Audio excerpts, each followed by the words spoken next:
kumain, sige, malis na lang kayo. Sige, aalis ako. Total, wala naman kung gano'ng kumain, ma. Teka, ate, sama ako.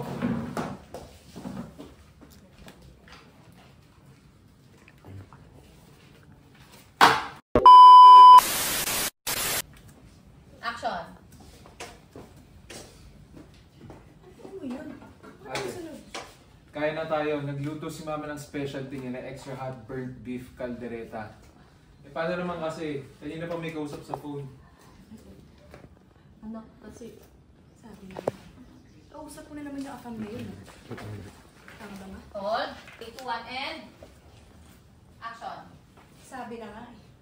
Kausap mo na naman yung afam na yun, oh. Ano ba pinagsasabi mo, Jenay? Tinayet, ma. Nauumaling ka na dyan sa foreigner na kausap mo. Muntik ka na makaperwisyo, oh. Siguro, gusto mo lang sunugin tong bahay nito para mawala na yung alaala natin kay Papa. Tama ba, ma? Ano ka ba? Yan na naman ba issue mo? Tumigil ka na nga. Wala akong ginagawang masama, ha? Teka, sinong foreigner? May boyfriend kang foreigner, ma? Bakit? Eh, mahal na mahal ka ni Papa.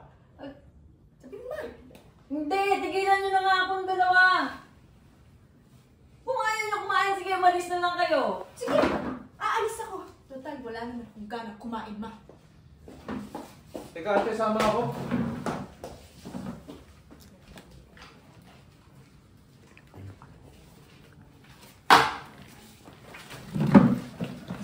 Yung upuan. Tumba. Nakatumba lang yung upuan.